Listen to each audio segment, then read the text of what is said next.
The Blue Carbuncle. I visited my friend Sherlock Holmes on the second morning of Christmas. When I arrived, he was sitting in front of the fire, wearing his purple dressing gown.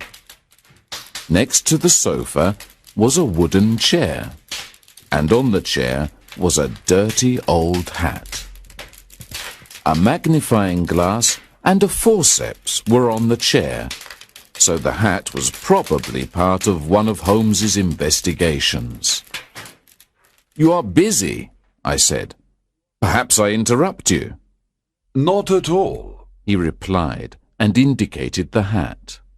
"The problem is very simple, but it is still interesting and maybe even instructive." I sat down in an armchair and warmed my hands in front of the fire because it was very cold outside. "I imagine," I said, "that this hat is connected with a terrible crime." No crime," said Sherlock Holmes, laughing. "It is only one of those strange things that happens when 4 million human beings live within the small area of a city. With so many people, every imaginable combination of events is possible, and sometimes you can find a problem that is striking and strange, but not criminal. Do you know Peterson, the commissionaire?" "Yes." "This trophy belongs to him." "It is his hat?" No. He found it. Its owner is unknown. Look at it carefully, and not as a dirty old hat, but as an intellectual problem. It arrived here on Christmas morning, together with a good fat goose. That goose is probably cooking at Peterson's house at this very moment. These are the facts. About 4 o'clock on Christmas morning, Peterson was returning from a party along Tottenham Court Road. In front of him, he saw a tall man carrying a white goose. Then he saw some men attack the tall man. One of the attackers knocked his hat off, so the man lifted his walking stick to defend himself. But when he lifted the stick, he broke a shop window by mistake. Peterson ran to help the man, but when the man saw Peterson with his commissionaire uniform, he thought he was a policeman, and he ran away, and so did the attackers. Peterson was there all alone, with the hat and the goose." "Of course, Peterson then returned the goose to its owner," I said. "No," replied Holmes. "That is the problem. It is true that 'For Mrs. Henry Baker' was written on a small card attached to the leg of the goose, and that the initials H.B. are written on the lining of the hat. But there are thousands of Bakers and hundreds of Henry Bakers in London." "What then did Peterson do?" "He brought both the goose and the hat to me on Christmas morning, because he knows that I am interested in even the smallest problems. I kept the goose until this morning, and then I gave it to Peterson to cook for dinner." "Did the man who lost the goose put a notice in the newspaper?" "No."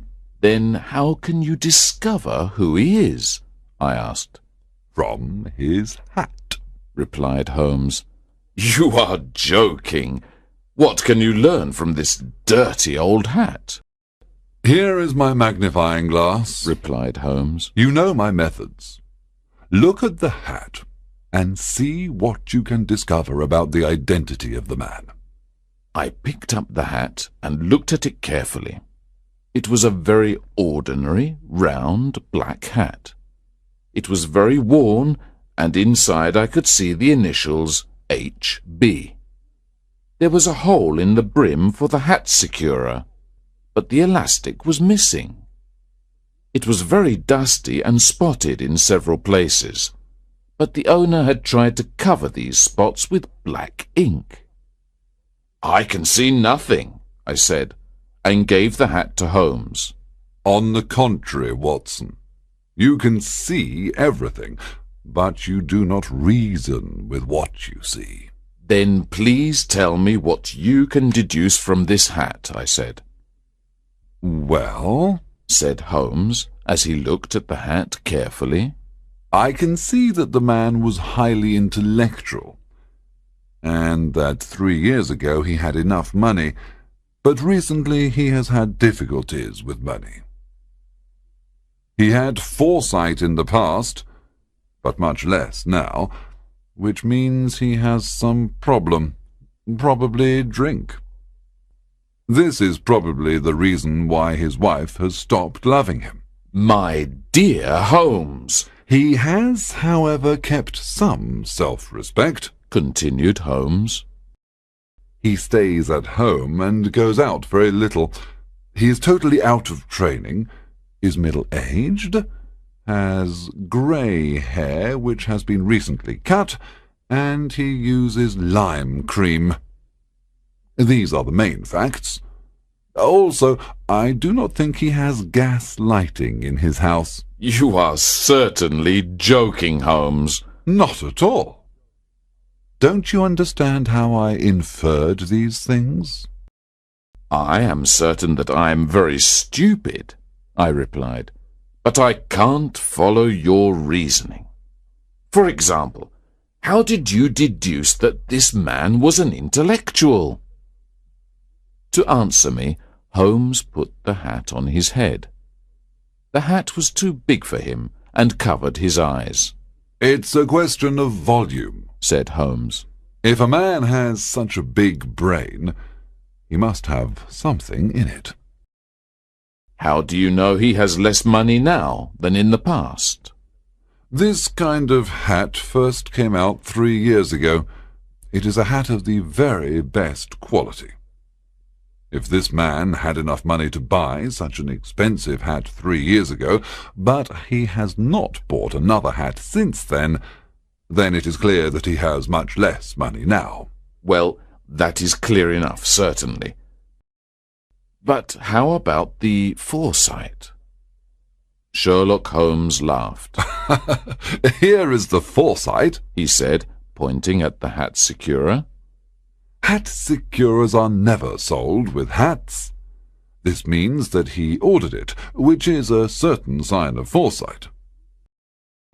But since he has not replaced the broken elastic, this means that he has less foresight than before. But he has tried to hide some of these spots on his hat with ink, which means he has not completely lost his self-respect." "Your reasoning is certainly very good," I said. "That he is middle-aged, that his hair is grey, that his hair has been recently cut, and that he uses lime cream can all be seen by looking closely at the inside of the hat. With the magnifying glass you can see the partially grey hairs cut by a barber's scissors. They stick to the hat, and there is the distinct odour of lime cream. Also, you will observe that the dust on the hat is the soft brown dust you find in houses, not the hard grey dust you find in the streets. This means that the hat is kept inside the house most of the time, and that he doesn't go out very often. Also, you can see the sweat stain on the inside of the hat, which means he perspired a lot. A man who perspires so much can't be in the best of training." "But his wife? You said that she stopped loving him." "This hat has not been brushed for weeks.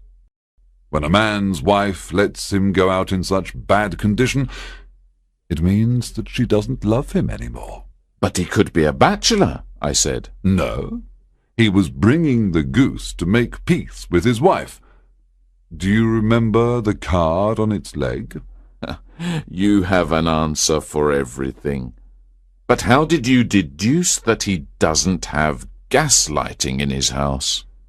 Well, if you saw 1 or 2 wax stains on a hat, it could be by chance. But I can see at least 5 on this hat, which means that this man must use candles very frequently. Well, it is very ingenious, I said, laughing. But since a crime has not been committed, all this seems to be a waste of time.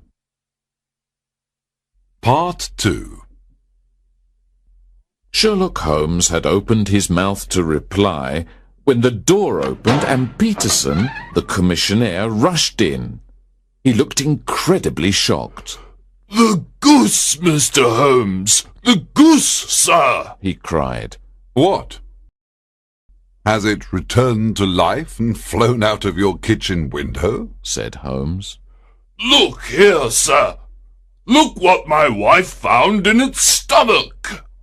He showed us a shiny blue stone in his hand. By Jove, Peterson, said Holmes. This is a treasure. Do you know what you have got? "A diamond, sir. A precious stone. It cuts glass like butter." It is more than a precious stone. It's the precious stone. Not the Countess of Morcar's blue carbuncle that was stolen, I cried. Precisely so, responded Holmes. And here is the newspaper article that tells the story. Hotel Cosmopolitan jewel robbery. John Horner, a 26-year-old plumber, has been arrested for stealing the famous blue carbuncle from the Countess of Morcar. James Ryder, an attendant at the hotel, said that he had sent Horner to the Countess's room on the day of the robbery to repair a bar of the grate. Ryder said that he stayed with Horner for a few minutes, but then he had to leave. When Ryder returned, he saw that somebody had forced open the Countess's bureau. Ryder called the police, and the police arrested Horner that same evening. Catherine Cusack, the Countess's maid, said that she heard Ryder call for help. She ran into the room and saw the same things that Ryder described to the police. In addition, the police discovered that Horner had already been charged with robbery in the past, but Horner says that in this case he is innocent. His trial will be soon. So much for the police report, said Holmes, throwing the paper on a chair. You see, Watson, our little deductions about the hat have become much more important and less innocent. Here is the stone. The stone came from the goose, and the goose came from Mr. Henry Baker, the gentleman with the bad hat which we examined so carefully. Now we must discover Mr. Baker's part in this mystery. To find him, the simplest thing is to put an advertisement in the evening newspaper. What will you say? I asked. Well, said Holmes, found at the corner of Goodge Street, a goose and a black hat. Mr. Henry Baker can have them if he comes to 221B Baker Street at 6:30 this evening. Then Holmes sent Peterson to buy another goose to give to Baker if he came, and to put the advertisement in all the newspapers. I left to work for the day. That evening, when I returned, I saw a tall man wearing a Scotch hat waiting outside Holmes's house. We entered together.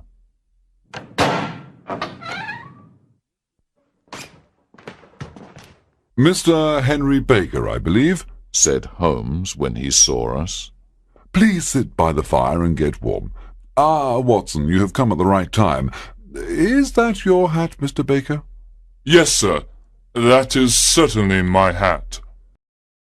We have kept your things, said Holmes. but we had to eat the goose. You ate it? Said our visitor with excitement. Yes, it was going to go bad. But I bought you another goose. It is over there, and I think it is just as good. Oh, certainly, certainly, answered Mr. Baker with relief. Of course, said Holmes. We have the feathers, legs, and stomach of your bird, if you want them. The man laughed loudly. Perhaps I could keep them to remember my adventure, but no, I don't need them. Thank you, but I will take this goose and go. There is your hat, then, and there is your bird, said Holmes. By the way, could you tell me where you got your goose from? It was a splendid bird, and I would like to get another one like it. Certainly, sir, said Mr. Baker. I got it at the Alpha Inn near the museum. You see, the owner of the inn, Mr. Windigate, started a goose club. Each week we gave him a few pence, and then at Christmas we received a goose. After this, Mr. Henry Baker picked up his hat and goose and left. So much for Mr. Henry Baker, said Holmes when Baker had gone. We decided to go immediately to the Alpha Inn to investigate the goose. At the Alpha Inn, we discovered that the goose had come from a salesman called Mr. Breckinridge in Covent Garden. So, once again, Holmes and I put on our coats and walked to Covent Garden to talk to Mr. Breckinridge. Remember, said Holmes as we walked to Covent Garden, at one end of this chain of events we have a simple goose. But at the other end of the chain there is a man who will go to prison for 7 years if we cannot show that he is innocent. We soon found Mr. Breckinridge's stall, and Holmes asked him about his geese. I was surprised when Mr. Breckinridge replied angrily to Holmes's questions. I have had enough. I am tired of people asking me, where are the geese, and who did you sell the geese to, and how much money do you want for the geese? Enough! With a little bit of difficulty, Holmes finally got the information we needed. The geese had come from Mrs. Oakshott, 117 Brixton Road. We were walking away when we heard shouting from Mr. Breckinridge's stall. We turned round and saw a little man in front of the stall. I've had enough of you and your geese. If you come here again, my dog will attack you, shouted Mr. Breckinridge at the little man. The little man started walking away, and Holmes and I went after him. Holmes put his hand on the man's shoulder. The little man turned around and looked frightened. He said, "Who are you? What do you want?" Excuse me, said Holmes, but I heard you talking to the goose salesman, and I think I can help you. You? Who are you? How could you know anything about the matter?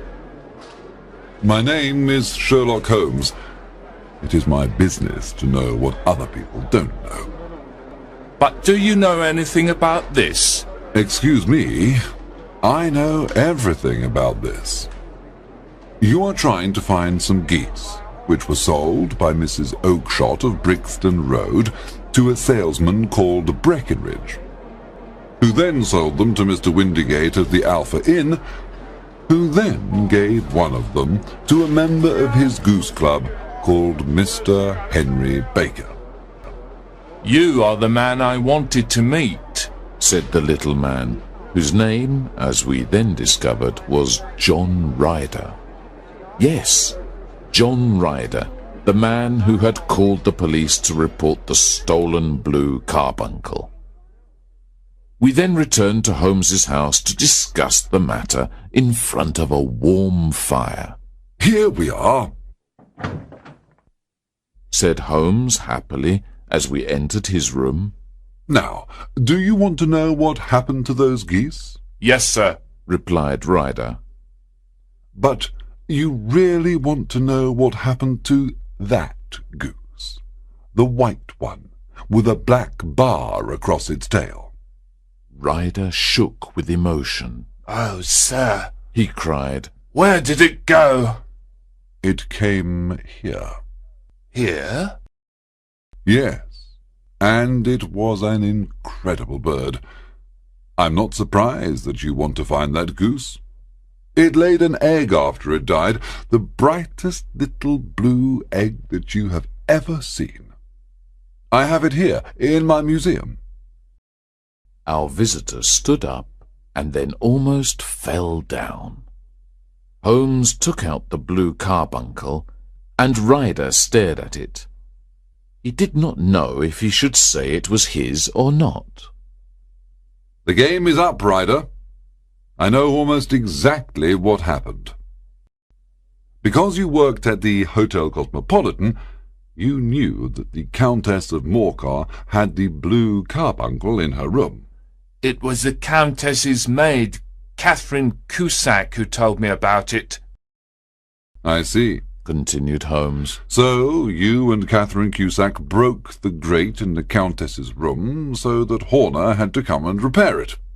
You knew that Horner had had a part in a robbery before, so that he would be blamed for this one.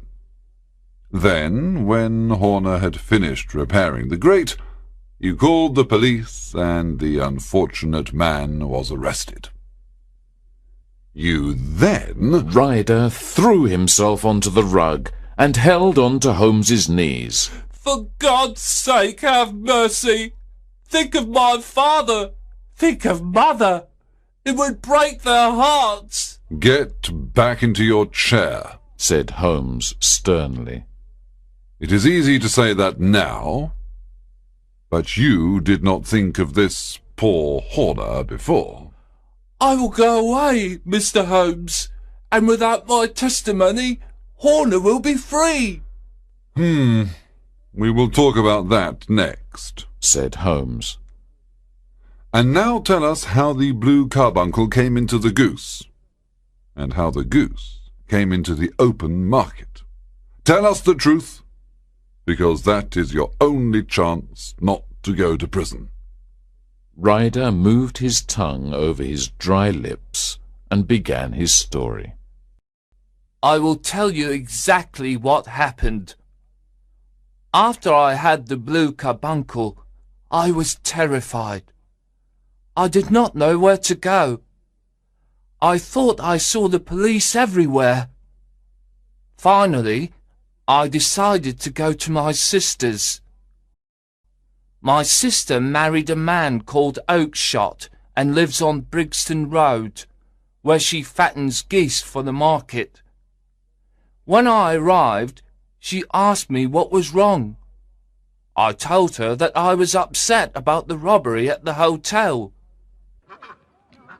I then went out into the backyard where the geese are and smoked a pipe.